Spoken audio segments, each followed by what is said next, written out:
Well, ladies and gentlemen, first of all, welcome to the Commerce Hall of the Hamburg Chamber of Commerce. May I have your attention, please? The session will start very, very shortly indeed.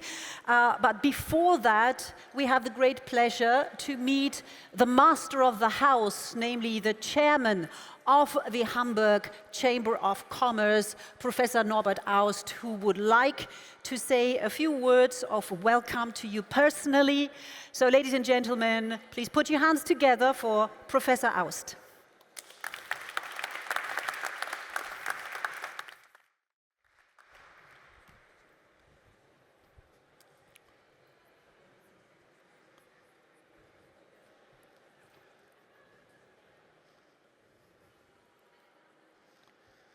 Your Excellencies, heads of state, ministers, members of the diplomatic corps, dear representatives of business and civil society, ladies and gentlemen. Welcome to Hamburg Chamber of Commerce. It is our great honor and pleasure to host this first Hamburg Sustainability Conference in our building. I extend a particularly warm welcome to all our international guests. Your presence is a strong testament to our shared commitment to a global, sustainable future. This conference arrives at the right time, and I would like to thank the German government, the Michael Otto Foundation, and the Free and Hanseatic City of Hamburg for taking this initiative. It is to remember that the consequences of neglecting sustainable transition will generate more socio-economic inequality, more geopolitical tension, more wars, and more unregulated migration than we already see today. The economic costs are doing nothing or too little will exceed the investments needed today by several orders of magnitude. The role of the private sector in sustainable transition cannot be overstated. Economic development, competitiveness, and sustainable efforts are increasingly intertwined. Business and its advocacy organizations are not only stakeholders, they are key drivers of sustainable change. We are strongly convinced that chambers of industry and business associations play a critical role in promoting rapid and significant investments, the most pressing need currently being decarbonization. Representing 180,000 member companies, Hamburg Chamber has drafted a vision for Hamburg's future titled Hamburg 2040, how do we want to live in the future and from what? Based on a comprehensive stakeholder process. We have profiled our Chamber's contribution to public welfare and the expectations of public towards the contribution. And there was a strong consensus among business, administration, and civil stakeholders alike that Hamburg Chamber needs to engage and drive sustainable transformation. We need to push for regulative frameworks and incentives, particularly for our economic backbone, the SMEs, to not only manage but benefit from sustainable transition. And equally importantly, where politics is bound by negotiation and compromise, business can move forward faster. To address the urgent need of combating climate change, we have partnered with the OECD to identify the potentials and define the steps to reach this goal in a study titled Climate Neutrality of Hamburg's Economy 2040. Dr. Heyne will share more details of this on our panel, which we are very proud to host as part of this conference. We hope that an outcome of this discussion, we will be able to formulate recommendations and specify steps for both businesses and chambers to contribute to global climate goals. Ladies and gentlemen, the Hamburg Sustainability Conference is called to action. It is an opportunity to build new alliances, form new partnerships, and create actionable solutions that will guide us towards achieving the Sustainable Development Goals. Let us make these 2 days truly transformative. Thank you very much.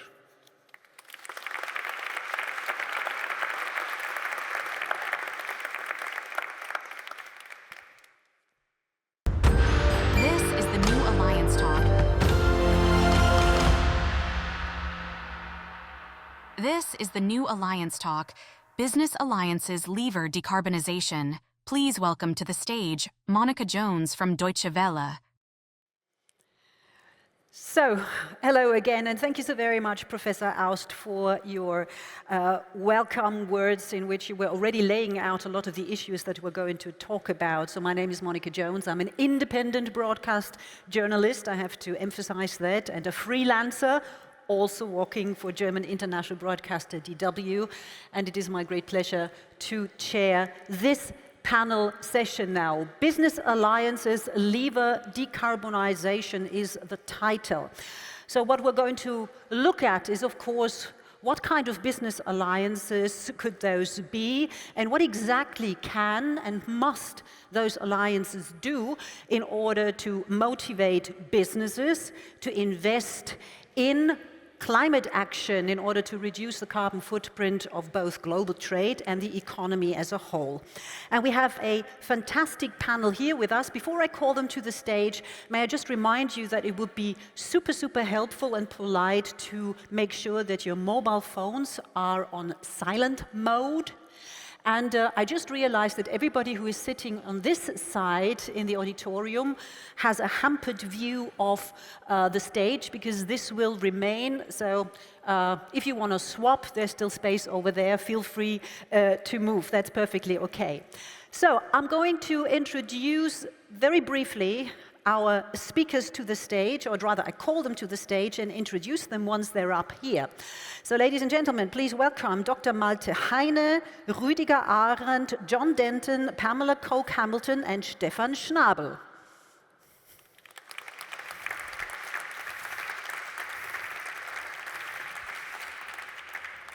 Is there an order?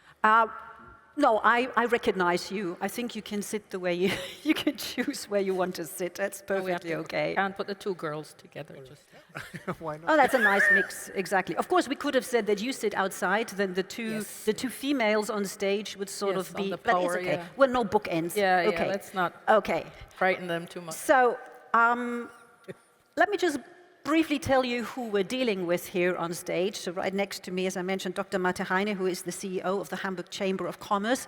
And that chamber represents 180,000 companies. And as we've already heard from Professor Faust, the Hamburg Chamber of Commerce is very much into sustainability, promoting sustainability. There's the Hamburg 2040 strategy, and I'm sure we'll hear more about that from Malte. Then right next to him is Pamela Coke-Hamilton. She is, since 2020, the Executive Director of the International Trade Center, that's the ITC, that's based in Geneva. None other than the UN Secretary General, Antonio Guterres, announced her appointment. And the ITC is working together with the UN and the WTO, I think focusing mainly on integrating businesses, mostly SMEs also, from developing countries into the international trade system. We look forward to your comments on that. Right next to her, we have Rüdiger Ahrend. He's the head of division Economic Analysis, Data and Statistics in the OECD Center for Entrepreneurship, SMEs and Regions and Cities. That's quite a mouthful, so a big job. And obviously, we also heard already that the OECD partnered in bringing about this Hamburg 2040 strategy. So you're collecting lots of data, and we'll go into that during the discussion. Right next to him, a gentleman who traveled here from down under, I think landed only shortly here in Hamburg for the first time. John Denton, Secretary General of the International Chamber of Commerce. He wears many hats. I can't mention them all, then the panel would be over, but he's also chairman of the ICC Merchant of Peace Fund, board member of the United Nations Global Compact, co-chair of the B20 Finance and Infrastructure Task Force, founding member of Business 20. So plenty to talk about from your perspective, no doubt.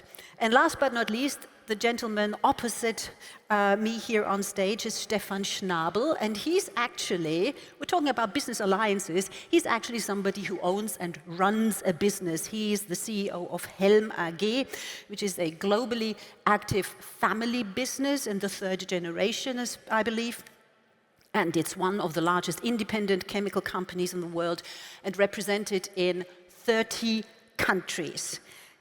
Before I'm going to kick this off with an opening question, I think it would be a good idea to know who these people are.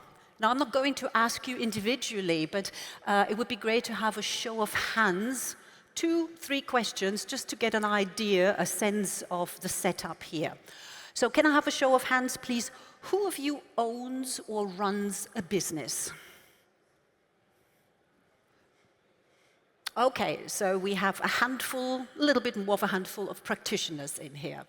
Who of you is a policy maker or a policy advisor in the widest sense? More. Interesting. Okay. Do we also have NGOs here? Okay. And the last question, who is based or represents what we call the Global South? Okay, there we have a group. Welcome. Okay.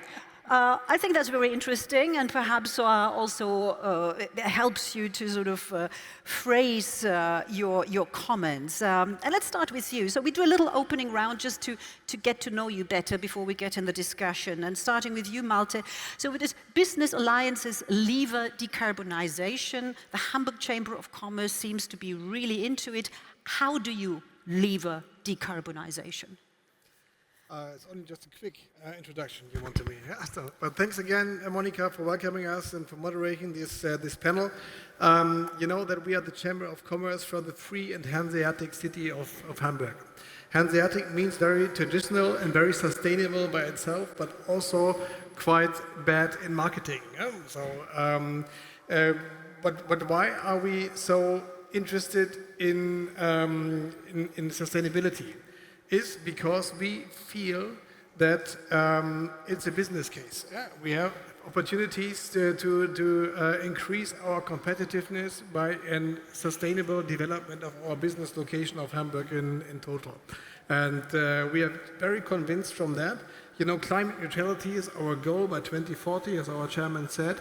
And Hamburg is a perfect role model for that because we have a very diversified business structure. We have lots of medium-sized companies, and especially these medium-sized companies, we care for that because they're our member in us. We don't need to explain the big companies how to achieve climate neutrality, but the small and medium-sized companies, which are more than 90% of our membership, have less than 10 employees. So there's a strong need to inform these business groups, to inspire them with business cases, and to connect them with others to improve their sustainable development, and also to connect them into the world to sell their new ideas and solutions. Yeah? Exactly.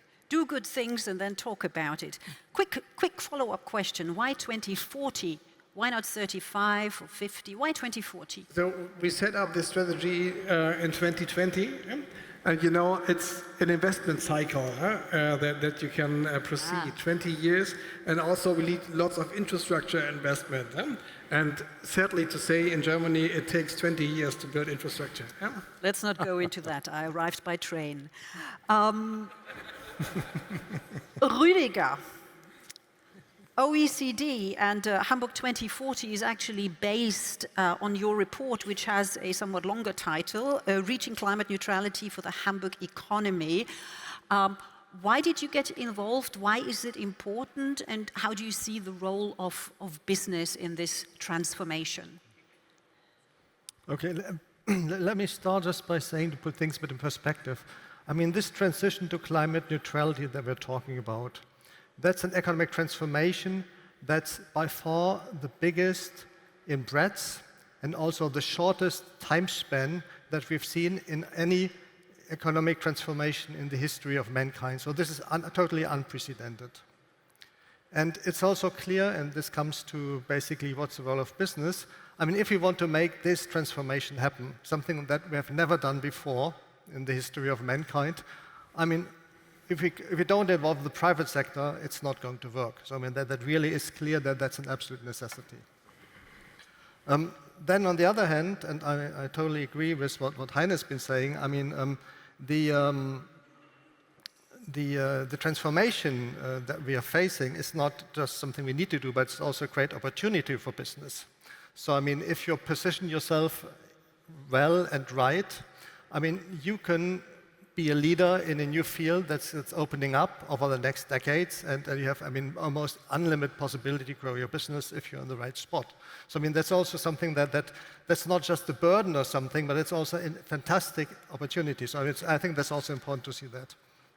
And what's also important is kind of like, I mean, if you're an entrepreneur, if you want to seize these opportunities, I mean, you probably want to act and start about thinking, you know, what you can do, rather than waiting before the government has sorted out all the issues, has done all the regulations and everything, because by that time probably somebody else will have taken the spot that you could have claimed if you had acted earlier. So I'm from the OECD, as you all know, and as many of you may know, our motto is better policies for better lives. So basically we are in the business of providing policy advice to our member governments. We have worked in the OECD on decarbonization since the early 1990s, prior to me joining the organization. And the policy advice on how to achieve the transition to climate neutrality is still one of our top priorities. It's maybe the top priority, at least it's among the top 3 priorities of the organization. I mean, different people may have different views on that. In our work on climate neutrality, we are not just working with central governments, but we're also working with citizen regions. And the report that we've been talking about, I mean, that's such an example of a successful cooperation with Hamburg, and in particular, the Hamburg Chamber of Commerce.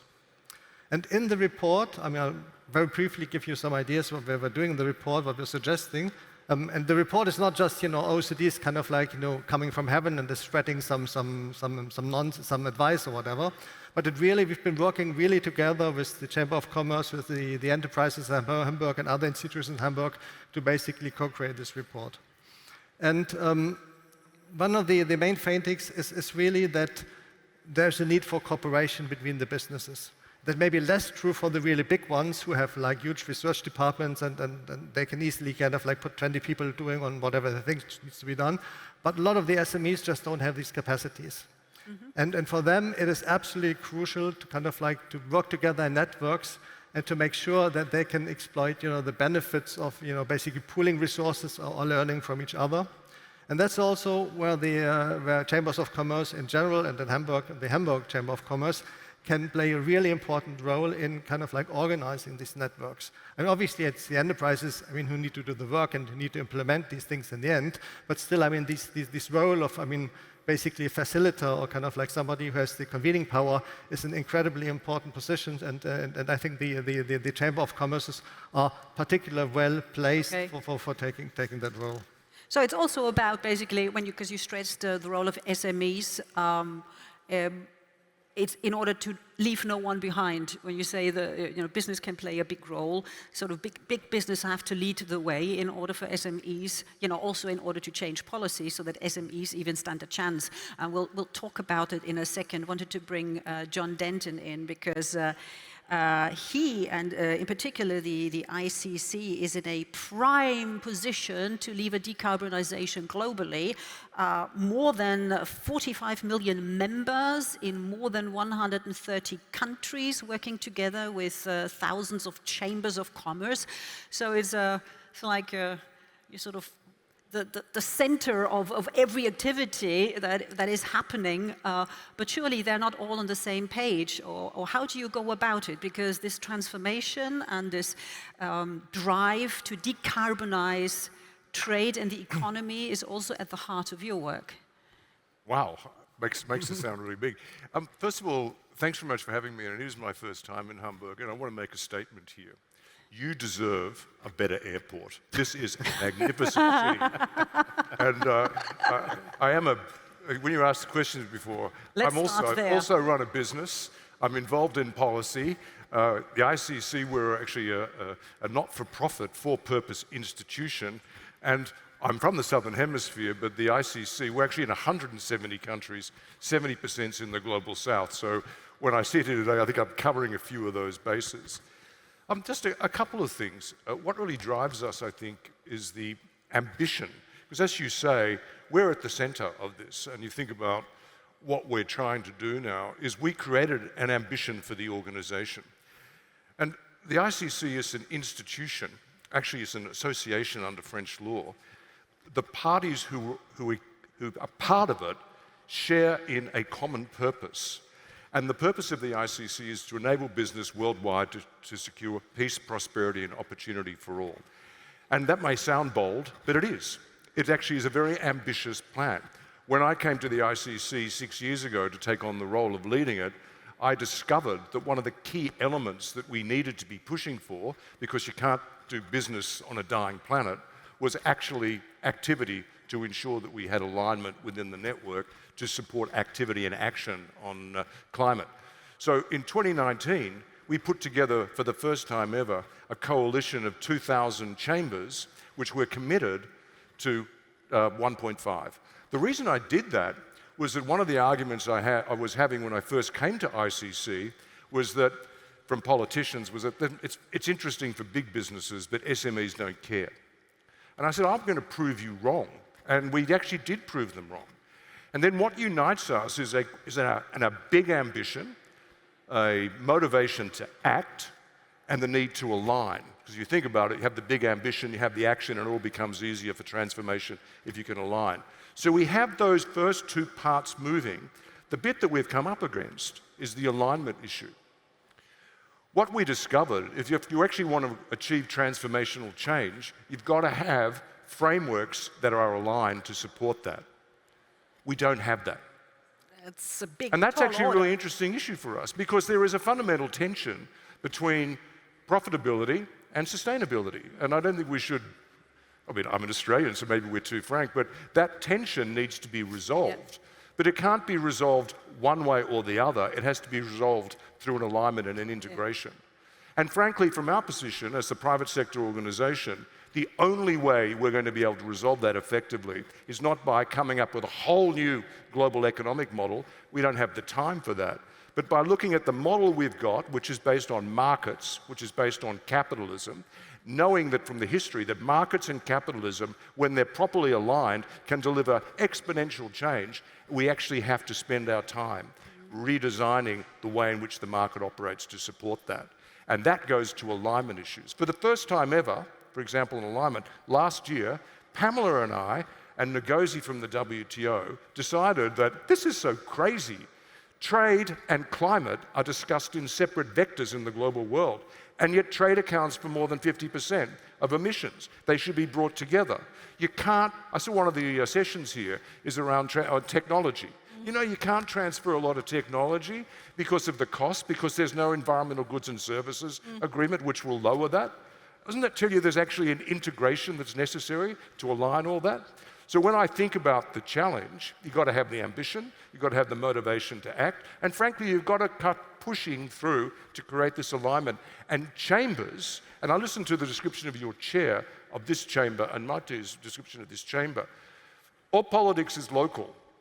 You've got to get into their ears. The Chancellor was here, you've got to get into their ears. That's what we do around the world. with lots of passion, as I can, witness here on stage. And you actually stole something from one of my cue cards without looking it. Oh. It's exactly that. It's sustainability versus profitability, which is a big topic. And I'm very curious to hear Stephan's point on it. But first, Pamela. Also, I mean, you were referred to already by John, and I know that the ICC and ITC are also working closely together, and ITC having a joint mandate with the WTO and the UN. So when you're trying, and I know that it's very close to your heart, really trying to get not just SMEs, but MSMEs to partake in the international trade system, most of them coming from, obviously, developing regions in the world. And I'm wondering, how big a role can sustainability play for them? I don't mean, of course, it plays a bigger role, because they're actually the ones that are most affected by everything that's gone wrong so far, but to also expect them to take action in order to remedy it is quite a tall order. How do you go about it? I think that's a trick question, but let me try to see. Not intentionally. No, I think, let's go back a little bit. I've been listening quite keenly to my other panelists, and I think they've touched on some very important points that we need to kind of bring all together. The ITC was established 1964, 60 years ago, specifically to address the needs of SMEs in the international trading system in developing countries. Why? Because most of them had been grandfathered into the GATT post-independence. So most became independent around 1960, 62. No clue what to do. Came in, so we had to decide what we're going to do. Over the years, we have dealt with a myriad of issues having to do with market intelligence, export development, BSO strengthening, and so on. Most recently, the sustainability issue has become paramount. So we have the Trade for Sustainable Development program that has been going very well, and as part of that, we have the single largest voluntary sustainability map, voluntary standards in the world, with over 310 voluntary standards on that SMEs and other enterprises can access. We also have the sustainability map and all the tools that we've been trying to work with to help small and medium-sized enterprises, but also the countries address the sustainability challenge. You were talking about the tension. In a way, what we have tried to do to address that tension is this. It's not a zero-sum game. And once we accept that, then we can work with it. In other words, we did a study in 2020 that talked about how SMEs, MSMEs, can benefit from going green. Why it's in their, advantage. One, they increase their competitiveness. They lower their production costs. They're able to introduce green energy and therefore also get access to organic markets, which raises their price level and therefore their value addition and increases their income. We've also been able to talk to, and I'll give you more examples later on, but what we've been able to do is to work with these organizations and the countries to begin to look at an ecosystem that encourages SMEs to adopt sustainability measures. Because if that ecosystem doesn't exist, SMEs really can't do it on their own. And this is what I think John was referring to when he talked about the need for there to be a wider system that enables SMEs to adopt, circular management, energy efficiency, all of these kinds of things. So essentially what we do is we work with these companies directly. We work with countries in 144 countries in the world, and we actually work directly to begin the sequestration of carbon, like in Ghana through the Sankofa project, as well as with alternative energy measures, etc. So I'll stop there. Okay. Yeah, but that's fascinating also what you said about how I understand it, that SMEs are more than aware and more than willing, but they can't basically build the environment, the regulatory or even infrastructural framework in order to, that needs to happen. and then they're happily going along with it and then doing the right thing. And we can learn from them, of course, in return. But let's first learn from Stephan Schnabel, whose LinkedIn page I looked at, and it says something that he feels basically family is a priority for him, but being the CEO of a family-run business, the business is part of that family, and it's your duty, you feel, to ensure a sustainable future. Now, we already heard a few of possible pitfalls, like sustainability versus profitability. I always thought that a business has to be profitable. That's its main task. Otherwise, it's not sustainable, yeah? Yeah, well, sustainability, of course, is a big word. It doesn't necessarily have to be sustainable in the terms of climate. But this is also something that you take to heart. Why? As you said, it's a third generation. And we are in two business segments. One is chemicals, and the other one is agriculture. So if I would talk to my kids, maybe not the most sexiest industries you are in. But with others, obviously, they're quite challenging. Yeah. So especially if we're talking about sustainability, climate change, and from there you are very close to emissions.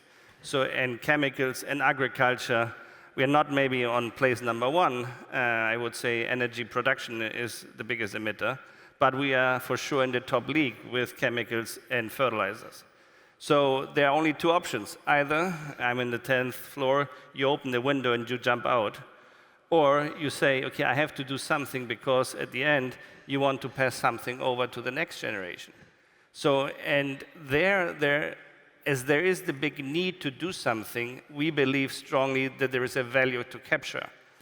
But it's not served on a silver plate. You have really to dig in and to see how you find the solutions. And I'm more than 100% convinced that there is no one, regardless if a big multi-corporation or a small entity, will find the solutions alone. So the aspect of partnering with others, and I think that could be one of the topics for this conference, to make sure, to make visible who is dealing with which topics. Because just to give you one example, most of you might have it even in your pockets.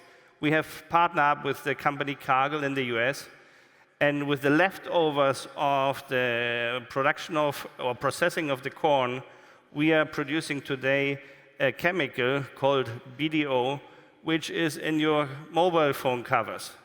So we are competing here exactly with the oil industry.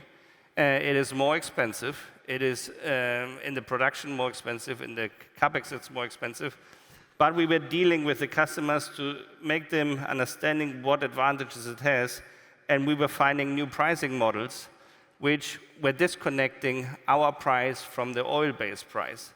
So was it easy? No. Was it served on a silver plate? No. But we believed that there was a value, and in our case, and I think it's difficult to imagine, but if you try a little bit to imagine 150,000 cars which are running from the morning till the evening, over the lifetime of 20, 30 years of a plant, that was the reduction in emissions which we could achieve. And that was making companies convincing to start to adapt changing pricing models. And this is for us one example how both are working together, being profitable and being sustainable at the same time, because otherwise it will not work. So the bottom line is still, okay, you're not in the red because of that. Fighting hard, yeah. Fighting hard. Well, okay. I would like to touch upon the topic of motivation, which of course is a wide field, but your motivation seems to have come from your feeling of responsibility towards your company, and basically saying, beautiful picture, I could jump out of the window because it is also terrible, or I can do something about it. Yeah. Not waiting for others to tell me. Now, of course, we also have policies and certain regulation in Germany, and now since a year ago also Europe-wide, we have the regulations saying that you need to make sure that your supply chains are transparent, clean, fair, adhere to human rights.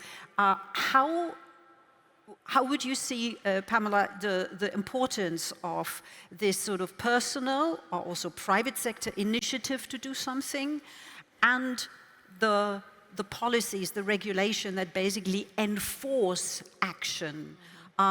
Is there something that goes hand in hand? Would you say that one would be better without the other? Because there was a lot of discussion here, certainly about the supply chain regulation, all the reporting, which stands in the way of business and doing the right thing. Yeah. So how do you see that balance? The thing is, there's no way that you can have one without the other. The issue is, how do you provide the kind of training and technical assistance necessary for them to fulfill these obligations? One of the biggest challenges that came down recently was the EUDR regulations, which have now been delayed 1 year.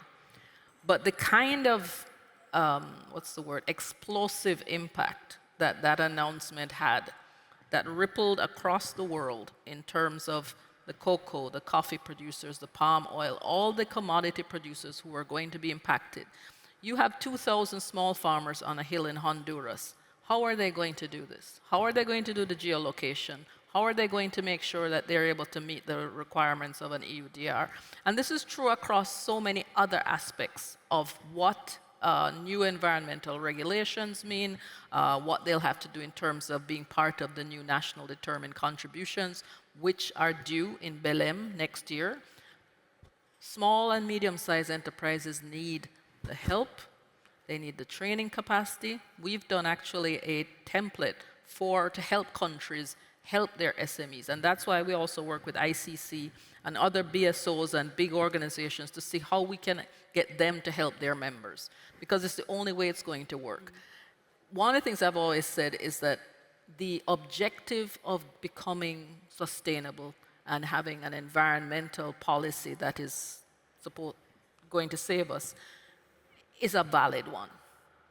But the validity of it cannot destroy the ones who frankly are meeting it. I come from Jamaica, small island state. We got wiped out by Beryl, half the island, about a few months ago. We just saw what Helene did to North Carolina and Florida. There's another one coming this week. The point is, we're on the front line. So how do we address both the reality and the need to be able to meet those obligations without destroying? I mean, you mentioned all the natural disasters, and there's a, there's a Kirk, is it Kirk? That yes, hurricane that is sort of short. heading yes. our way, but I'm told that by the time it makes landfall on continental Europe and reaching us, it should be okay. But these things are happening more and more often, so we're all aware of it. But there seems to be like sort of cognitive dissonance with a lot of people, and also in politics. I mean, this morning it's October 7th. It was the opening of the Hamburg Sustainability Conference, and the main topic, of course, and who could be against that, but of course was 1 year ago what happened in Israel. So geopolitics, and of course also what we've seen for years now, protectionism, nationalism as well. Do we actually still have the strength, Malte, even with Hamburg 2040, to drive the topic of climate action and decarbonization? Has it taken a backseat? I mean, how do you experience it when you speak to politicians here in Hamburg? Are they still interested? There are so many problems all over the world, but we're absolutely convinced, and although Hamburg is a place to be, especially now in these days, we know that if Hamburg gets net zero, achieves decarbonization of the business community, we will not save the climate on a global scale. But what we can show and showcase that it's possible to achieve climate neutrality in Hamburg in a specific business environment.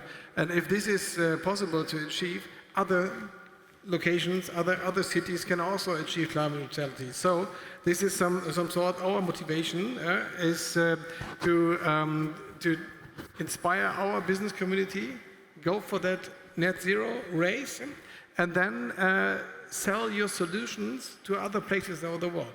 So it's a very pragmatic, a very business-oriented approach, because we will only find someone who will buy our solution if it's successful, if it's profitable.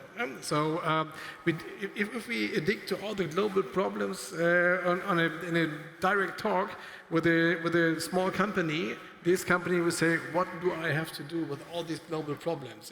You need to convince this company, this business owner, very pragmatic and what's in for him.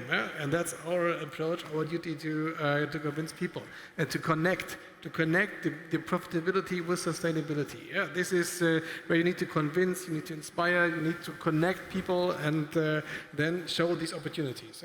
So convincing people, and that's a question for both you, Rüdiger and John, because I don't know if Rüdiger said it in his opening statement, but when we talked earlier, he was also mentioning that this transformation is necessary in order to give companies, business, actually a future, so that they have a long-term future.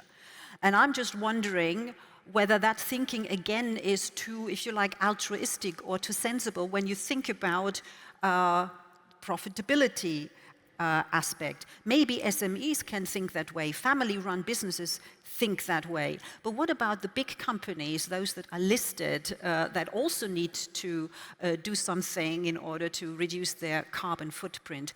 Will their shareholders say, okay, I accept a cut in all the investment that I've made, because then the company will be long-term successful? Well, let's be frank. I mean, no, they won't. I mean, if you're asking investors or commercial actors to actually achieve a lower than a commercial rate, you're effectively asking for charity.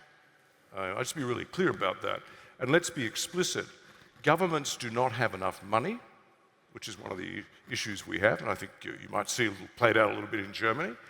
And there's not enough philanthropy in the world to do this, and I include insisting that companies take less than a commercial return as charity. And that's fine, that's how it's an appropriate way of describing it. So that tells us, in terms of alignment, something's not working. And what I said in my opening comment is that the market will deliver, but we actually have to work on the redesign of how the market functions to allow this and to take the friction out, to allow this tension. It's not one or the other. You need to have profitability and sustainability. And that's what's driving us. And where you can act. In the ICC, we enable $17.5 trillion worth of economic activity every year. The trade finance market would not function without the ICC, and that's 10 trillion. So my view on that, with my team and the whole of the organization, is, well, we can act. So what we have done is we have commenced a process to take the whole of the trade finance market and align it with sustainability outcomes and grade it. And the grading is necessary for SMEs. And of course, there's an incentive. If the grading is achieved and you get the range which is necessary, you'll get access to finance and potentially a lower cost of finance as well. So you can do things. We have agency. We can't wait all the time. $10 trillion is a very significant part of the global financial architecture. So it's a contribution. Everyone talks about green finance. Well, we're actually greening finance the big as well. Companies. But I do worry that unless we resolve this tension, the way in which the release is being found is frankly through greenwashing. Yeah, exactly. Because we know consumers want, but they're not prepared to pay. Yeah. So the way through this at the moment is to greenwash, but it's still important to consumers. So this is a problem to be solved, not a dilemma to be stared at. Which I would like to ask Rüdiger. I mean, you collect all this data and you give the recommendations then for policymakers to make the right decisions, or in this case also the Hamburg Chamber of Commerce. Do you follow this up? Do you monitor it? What these people are actually doing with the data, with the recommendations you give them? It depends a bit on the projects, but we are always willing to kind of help the the reports that we co-create with, for example, the Chamber of Commerce in Hamburg, and then to help them in the follow-up. So I mean that's something we are doing, not always and systematically, but if the resources allow us, I mean we're very happy to do that. And if I just may, coming back to the incentive structures, basically, I mean economics is a very complex science, and there are certain parts which are more developed than others, but there's something that I think is very important in economics, and that's also taught very early on in the curriculum, and that's basically incentive structures. People react to incentives I mean, obviously there's altruism and people want to do the right thing, but at the end of the day, incentive structures are really important, especially financial incentives. If there's a difference between like financial incentive and what people would like to do, I mean, very often financial incentives win. So that means basically what we need to do is we need to be designing a system where obviously we have, I mean, free enterprises, capitalism, everything, where basically the incentive structures are such that companies do want to do the right thing and do want to make sure that we are achieving the sustainability and the transition to net zero carbon that we need to do. We need incentives. We need to work together. This is nice, stronger together, obviously. And we mustn't be afraid of starting small rather than not starting at all. This is my takeaway at the moment, and you've just heard the gong, so we're already coming into the last round. I would have loved to get some questions from the floor, but time is flying. However, perhaps you could give, who is sitting there now. We have a small group of business owners. We have a slightly larger group of policy advisors or even policy makers. We have some representatives from the Global South. And we even had more NGOs, as far as I remember, than business owners here. So, Stephan Schnabel, at the end of this panel session and after your example, what would be your concrete word of advice to people here in the room, perhaps especially the business owners? What should they do? Which alliances should they seek? Maybe two recommendations. First of all, play in your home turf, because the other turfs you don't know anyway. So seek for solutions in the business you are in. And secondly, don't hesitate. Be encouraged. Move ahead. You don't know anything anyway from the beginning. So you have to learn on the way to find the solutions. If it would be simple and you can draw it on a board, then life would be easy. But that's unfortunately not the case. At least I don't have this handbook. So therefore, start moving in that direction, learn on this topic, and there is the value in finding the solutions. John, a short word of advice, please. For me, it's you have to be ambitious, act where you can, and demand of policymakers that they understand that this will not happen without alignment amongst the frameworks. And there's lots of support available to deliver that. Rüdiger, your policymakers, there you go. Tell them. I was glad they're here. Well, I mean, we are, and they already stand ready to help policymakers, both at the national but also at subnational levels, in advancing on this agenda. And if somebody, would want to work with us, we're very happy to. Pamela, your word of advice. SMEs are 80% of the supply chain of big companies. So they're 80% of the carbon emissions. We have to address their issues as well. And Malte? I have two recommendations for you. For policymakers and companies, approach your local chamber and talk to them, initiate something to achieve sustainability in your surrounding. And if you need some inspiration, networking and connecting, welcome to Hamburg and welcome to our chamber, because we want to be the place which connects sustainability and profitability, especially with decarbonization regards. So once again, welcome, and we are open to connect. Brilliant. I assume you're all here for a little bit longer? Yes. Okay. So if you have specific questions, try and find them roaming around here in the Hamburg Chamber of Commerce. Thank you so very much to all of you, and thank you for your interest and for being here with us. Thank you.